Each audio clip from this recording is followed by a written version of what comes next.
elongia ba bébé oka.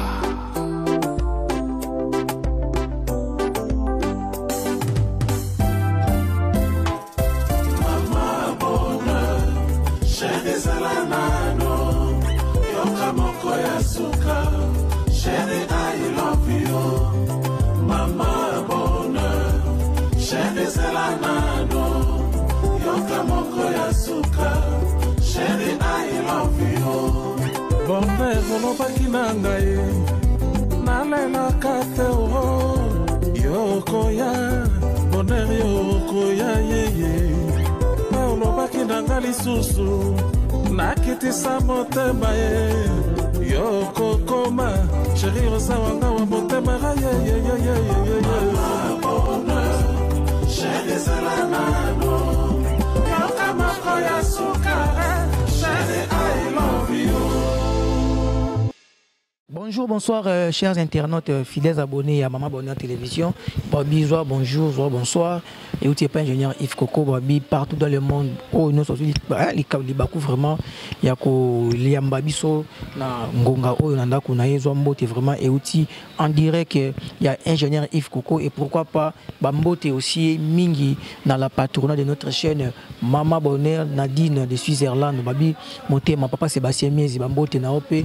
Et Bambote aussi, Nabino, Ornella, Priscilla, Claudia et pourquoi pas Stéphane. Et aujourd'hui, je suis assisté avec par mon frère Rigen Mbemba. Vraiment, comprenez qu'ici, je suis à l'espace Elle et moi chez Maman Annie Babika Kanaché au Kitundu. Hein? Chez Okitunika, Kawanokoti, troisième parcelle à gauche, juste na Beauvant, derrière le palais du peuple, vraiment, espace à Kitoko, cadre, vraiment, les Nibomo, on a déjà quitté Zazawana, donc, vacancier, on so, a Kini, bêta moi tour, espace, il y a elle et moi, vraiment, comme la Colia, Kitoko, vraiment, là, espace, Oyo. Sans plus tarder aussi, Naïko Saluba, Oyangai, Babi, mon papa du cœur, joyeux anniversaire, Nayo, papa Diazaka, na Célestin, mon père, vraiment, je vous aime beaucoup. Et puis Bambote aussi na ma maman chérie, maman Laurence Leba et pourquoi pas à toute ma famille Diazakana et la famille Leba. Ceux qui vont les lots devant votre caméra, vos postes téléviseurs, les lots vraiment, ils allaient pour la bêta actualité, micro, bouger internet et pourquoi pas au niveau de la diaspora et mingi vraiment on a Kinshasa babi boka toujours réseau inda boka toujours zo pela moto mais aussi katé et na ko bossa na té ko compartir na bande ko na biso nyonso à l'est du pays. Nous sommes les cœurs avec vous babi. Chaque jour il y a des massacres qui se font là-bas à l'est du pays, mais l'État, la communauté international bokani mato bokani misu bozo mona mais bozo réagir té mais le sabo zaka kinza masala un jour guerre wana est aussi la bande de est vraiment on compatit avec vous et pourquoi pas aussi avec nos frères congolais et congolaises qui ont pris qui étaient des victimes na tremblement de terre et surtout séisme au Samaki na Turquie. On compatit aussi avec vous toute la communauté congolaise et toute la communauté turque au Baperda qui vit et puis aussi on a vu ce joueur Achou, c'est aussi un Africain. On compatit avec la famille. L'actualité oblige, Babi. Vincent Toulouse a changé de côté, ou soit Vincent Toulouse était déjà naître depuis longtemps. Et puis l'actualité, comme l'actualité oblige, Balobi, Mikolo, actualité est toujours dominée par les grands artistes Ferrego le Padre et pourquoi pas aussi Fali Poupa et d'autres artistes parce que tout est comme on a vraiment toujours qui plouit des albums Bimaki depuis le mois de novembre. Til l'autre dans le mois de janvier, il y a toujours des successions des albums Oyo Eza Kobima chaque jour, matin, midi, soir.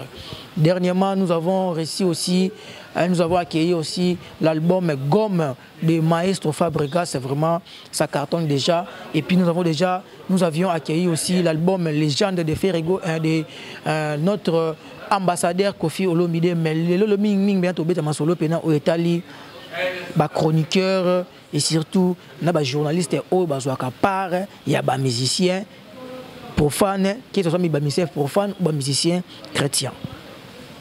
Dernièrement, tout le monde qui ming tout son de Vincent Toulouse au ming ba qualifié qui aza warrior, mais aujourd'hui tout le monde de Vincent Toulouse a commis ko le bien, il a fait rigoler les pattes. Tout le monde a analysé. Et le Konini est poussé de Konabiso à changer les camps. Est-ce que lobby Ken peut changer les cantés? Il faut faire attention, hein, parce que nous avons vu une liste là qui a été bien établie par la légende vivante, M. Kofi Olomide. Atangaki, ba chroniqueur nyonso oyo ba kotanga kombo na été. Et parmi les chroniqueurs, le nom de Vincent Chilouz a été aussi cité. Alors, le lot au Vincent Chilouz, il a changé les camps. A commis na camp, il a fait rigolo, point d'interrogation. Tout analysé en haut. Tout le monde a dernièrement sorti médiatique na ya lobela mingi lobela Fally Ipupa. Mais il y a mon lobby qui est à lobela Fally Ipupa parce que ceux qui montent ça ils comme malon ba lobela raé. Mais ceux qui passent à l'IA mabé ba ko critiquer. Alors mingi fait rigolo, il parlait en mal, non en bien. On ne sait pas, il y a eu des émissions aussi oyo aloba l'a fait rigolo la ndenge ya bien. Mais il y a mon lobby qui est to mona kaka batu bazwa une partie ne maloba ya mabe ya critique ne batinda na ba net. Mais oya malamu na lobela artiste bacha ya muti. Si aussi pareil avec Fally Ipupa, est-ce que quand il parlait de Fally Ipupa là, il parlait toujours le bien de Fally Ipupa? Non, il est un chroniqueur. Mais aujourd'hui au monier a commis ngambu ya fait rigolo. Et à part ça tu moins sur l'été à kanda épée a comment na part ya fait rigolo. Il écoute déjà pesa même na catequeste na qui a comment penza gaulois. A comment na gaulois. Comment qu'on a fait rigolo, tout le monde va sortir médiatique, n'ayons sur Mikolo, à comme ça fait rigolo, au détriment, il y a Negonabiso, Fally Ipupa. Alors qu'est-ce qui se passe? Qu'est-ce qui se passe réellement avec les chroniqueurs d'échanger les camps matin, midi, soir? Il y a eu beaucoup de chroniqueurs, oh, Bazala qui n'a pas fait rigoler le padre, et pardon, il y a Fally Ipupa, mais le chroniqueur, il a fait rigoler le padre. Qu'est-ce qui se passe? Trésor Congolo, il était les proches de Fally Ipupa, mais aujourd'hui, il est le directeur de marketing. Il y a J7, il a fait rigoler les padres. Qu'est-ce qui se passe? Qu'est-ce qui ne va pas? Pourquoi toujours les artistes, les chroniqueurs, bazo changera bakan, avec nangambo oyo, akomi nangambo oyo, il faut comme kofinga pesa mutaki. Est-ce que si kazaki wana azaki mabe? Toye bimboka on ndenge zalaka ba 12 pe beta marafora. Mon tout après que l'on appelle mon bouton sous le mot azangaki tant que l'on mbala mongo eko poata na TV. Vraiment ça fait mal, mais babi nous sommes dans un monde, dans un pays qui est démocrate, c'est la démocratie qui plane, hein, esprit c'est la démocratie qui prime dans notre pays. Quand on est dans la démocratie, c'est-à-dire chacun est libre de faire son choix, chacun est libre aussi d'aller là où il veut aller. Quand tout le monde est Yves Koko,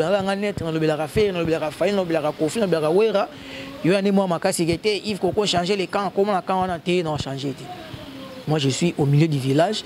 Quand il a parlé, quand il a à faire des éloges, mais quand aussi il a critiqué, mais critique est autorisé parce que Bobby, l'homme de valeur est toujours critiqué. Hein? L'homme de valeur est toujours critiqué. Critique et ça va bien. Tant qu'on a critique, on a fait ça analyse. Est-ce que critique oh bah ça les lignes oh toi ça les critique oh ah ça a raison toi ça a tort toi ça rabazo batté. Quand je viens ici avec mon frère Mbemba qui est derrière la caméra aujourd'hui, tu es touché beau et touché micro toujours le bilan manquant mususu c'est pas au hasard. Tout le bilan kaso qui likambo ezali. Bon j'aurais biso ba yumate bon j'aurais ba mbendre na binoti.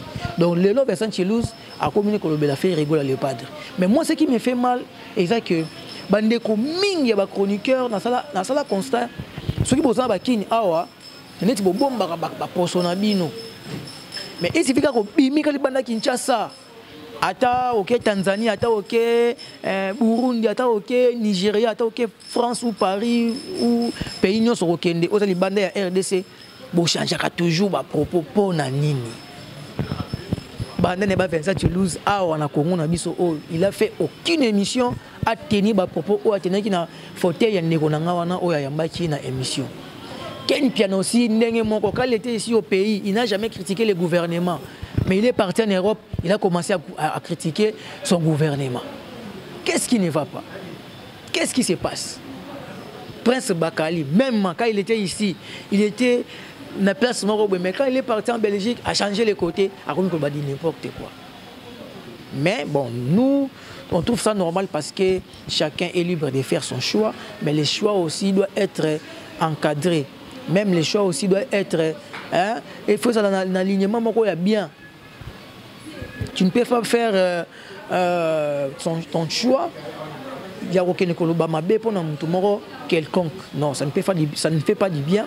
Mais bande konangai, on se bozanangai ensemble. Les chroniqueurs. Pourquoi ils changent de camp d'un moment à l'autre? Qu'est-ce qui ne va pas? Qu'est-ce qui ne va pas? Wana penza ezabeza éléments oyo toujours télé matin midi soir. On vous demande, vous, nos frères et sœurs, nos chroniqueurs, nos chroniqueuses, qui changent de camp d'un moment à l'autre, vous allez très attention parce que ce monde où il y a des artistes, c'est un monde très bizarre. Toi, tu insultes l'autre pour le bien-être de l'autre. Non, il faut cesser.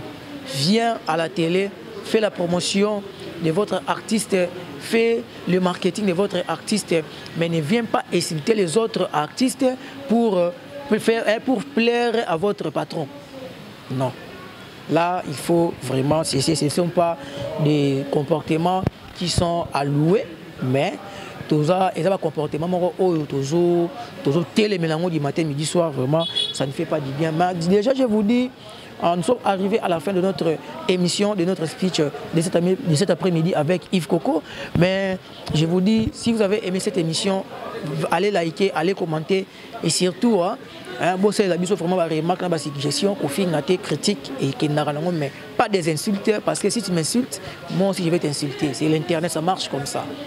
Mais votre apport, votre message d'encouragement, votre motivation, vraiment, ça serait, ça sera la bienvenue dans notre chaîne Maman Bonheur Télévision. Je pars déjà tout droit pour remercier les frères qui étaient ici aujourd'hui pour m'accompagner, mon frère Rigen Mbemba, et pourquoi pas aussi remerciement Mingzo qui est dans la patronne de cette chaîne MB Télévision, Nadine Maman Bonheur de Suisse-Irlande. Et puis Bambote aussi remercier la famille Bimba papa Sébastien Messi, Nabino Ornella Priscilla Claudia et pourquoi pas Stéphane et Bambote aussi abonné remerciement de A à Z abonné nyonso oyoboyaka toujours commenter, liker l'émission Nabiso. Vraiment, je vous retrouve à bientôt. Portez-vous bien. Bye.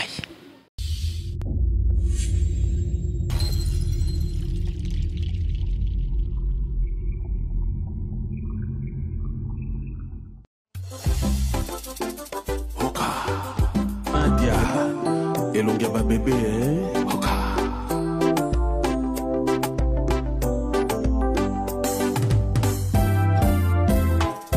Mama bonheur, chérie Zalanano, yoka moko ya suka, chérie I love you. Mama bonheur, chérie Zalanano, yoka moko ya suka, chérie I love you. Bonheur olobaki na ngai nalelaka te yokoya bonheur yokoya yeye olobaki na ngai lisusu nakitisa motema ye yokokoma sheri osawanga wa motema yeyeyeyeyeye. Bonheur, chérie Zalanano.